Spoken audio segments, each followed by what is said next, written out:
Learning from the past. We are to learn from those who have gone before us, avoiding their mistakes and emulating their positive attitudes and actions. Here's Dr. Gene Getz. Here in Daniel chapter 5, we encounter a man who definitely violated this principle because he did not avoid the mistakes of the past. In fact, he created the same problems in his life, and we're going to see this. It involves a man by the name of Belshazzar. Now, basically, at this point in time, as Daniel again walks on stage, he's in his 80s. So we've taken another big jump from when he was in his 50s, probably around 50, to in his early 80s. And he's still a godly man. He's still very respected in the kingdom. He still has a powerful position in Babylon. And what we have is the story of Nebuchadnezzar's grandson. And his name was Belshazzar. So we go to Daniel chapter 5, verse 1. King Belshazzar held a great feast for 1,000 of his nobles and drank wine in their presence. Now, the very fact is, when you look more carefully at this, it's a drunken orgy, is really what it is. It's there in the king's palace in Babylon. And notice what happened in verse 2. Under the influence of the wine, he's drunk.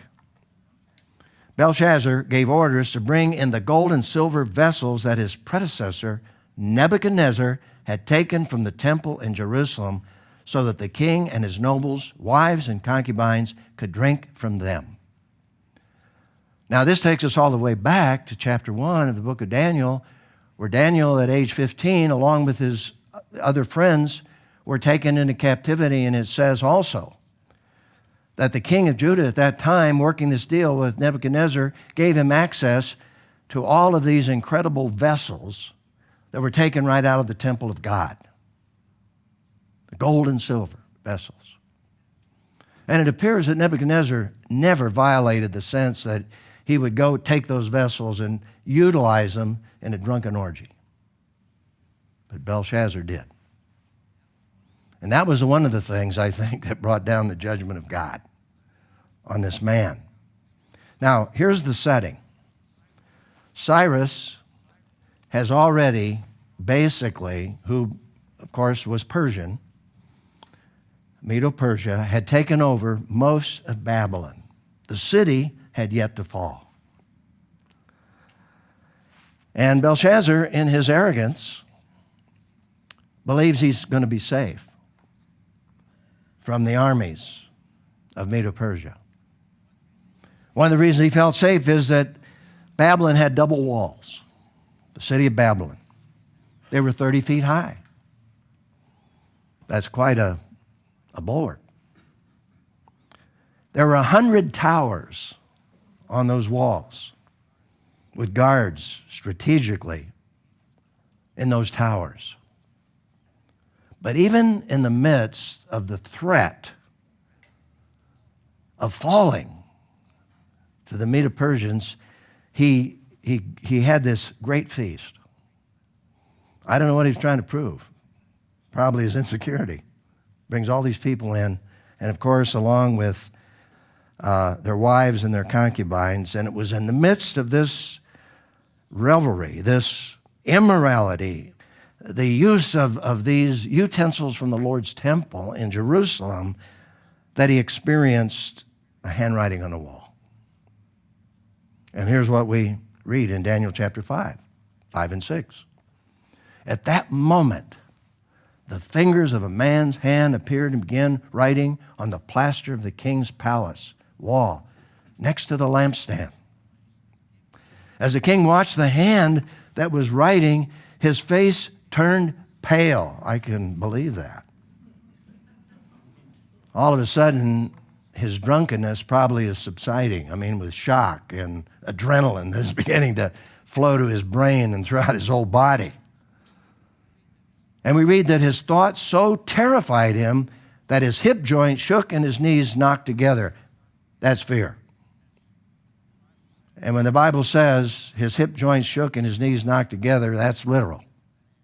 The man is shook from what is happening in this particular situation. And so what he did was he called for all of the mediums, the astrologers, to interpret what's written. What does this mean? And of course, they couldn't interpret it. And he even got more terrified. And it was then that the Queen Mother walks into the banquet hall. She had heard about it. I don't think she had attended. Even if she was invited, she didn't want to probably be a part of this. And she walks in and she sees what's going on and she says to Belshazzar, you need to call for Daniel.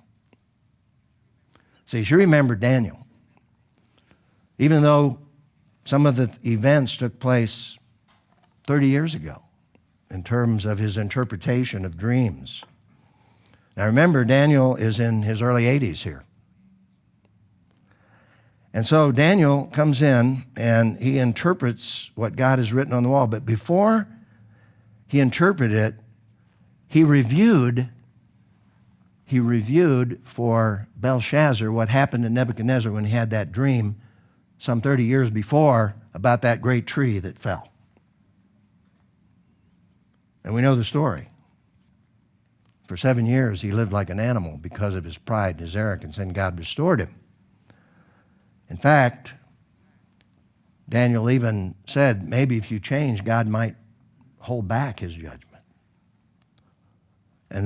But we read on here in verse 22, what happened as a result of Daniel sharing that. He goes on to say this, but you, Belshazzar, verse 22, but you, Belshazzar, his successor, have not humbled your heart, even though you knew all this. You knew what happened to Nebuchadnezzar. You saw it. You lived through it. And yet you didn't learn about arrogance and pride. Instead, you've exalted yourself against the Lord of heaven. Therefore, he sent the hand, and this writing was inscribed. And now we come to the interpretation. And Daniel proceeds to give him the interpretation. This is the writing that was inscribed. Mene, mene, tekel, pharsin. And then he said, this is the interpretation of the message.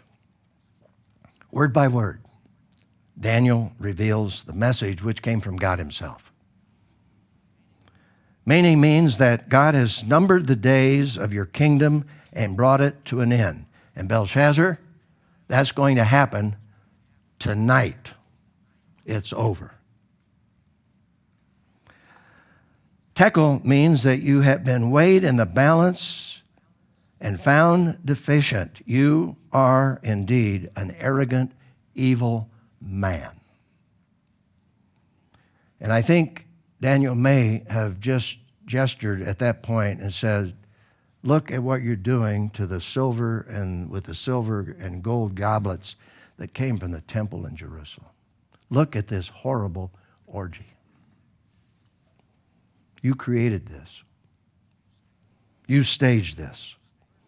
The third word, Perez, which is the single word for pharsin or upharsin, means that your kingdom has been divided and given to the Medes and the Persians. And at that point in time, we read of the king's demise. It happened. That very night, Belshazzar, the king of the Chaldeans, was killed, and Darius the Mede received the kingdom at the age of 62. Now, how did they get in to that city? How did they get through those walls? Well, history helps us with that. It was ingenious because you see the river Euphrates went right under the city. So in their brilliance, the Medes and the Persians just dammed up or rechanneled the river, enabling them to walk through right under the walls. The river subsided sufficiently that they went inside, and that's how they then captured and killed Belshazzar. And the interesting thing is, as far as we know, Belshazzar was the only one that lost his life at that point in time. All the others came under the rule and the authority then of the Medes and the Persians. So here again, we have another great lesson, and a lesson from history. And here I'd just like to share 1 Corinthians 10:11. Now these things happened to them as examples, and they were written as a warning to us, on whom the ends of the ages have come. Paul wrote that to the Corinthians. And there he referred to what happened to the children of Israel when they were at Mount Sinai and worshiped the golden calf and engaged in all kinds of immorality. And God said, I've recorded these things so you can learn from the experiences. That's one of the major purposes of the Old Testament. And it's a great source of learning how to walk with God and how to avoid these temptations that we all face. And one of them, of course, is pride and arrogance. So here's a reflection and response question. Why is it so easy to forget the lessons we can learn from others who have suffered the consequences of persistent sinful actions, and how can we overcome this tendency? Well, I think one of the things that, in answer to the first part of that question, is we're just human and we have short memories. Belshazzar refused to remember what happened to Nebuchadnezzar's grandfather. He just blotted it out of his mind, evidently. Or this can't happen to me. This won't happen to us. I mean, that's our human tendency.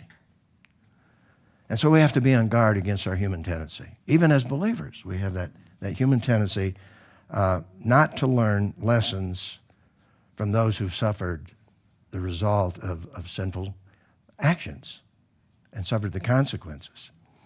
But the latter part of this application question really says, how can we overcome this tendency?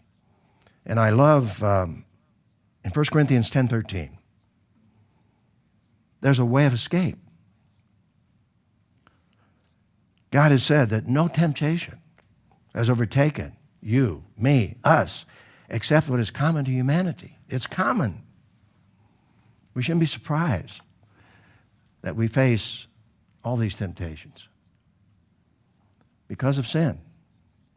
And when we become believers, our sinful nature is not eradicated.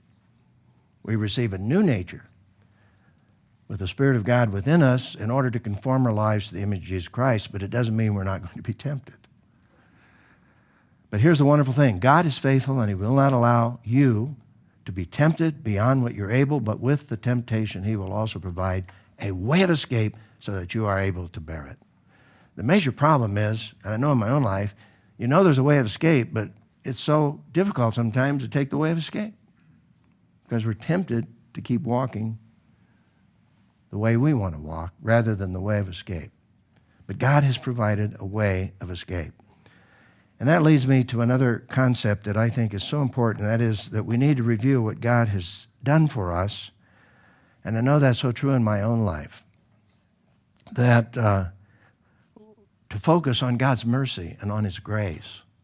And that's what Romans 12 is all about when it says, I beseech you, therefore, by the mercies of God and what God has done for us. And as we look at the mercies of God in saving us, then we must be careful that we don't sin in order that grace may abound, as we read in Romans 6. But rather, in Romans 12, to present our bodies to the Lord, a living sacrifice, renewing our minds. Renewing our mind. It's a process of more and more conforming our lives to Jesus Christ.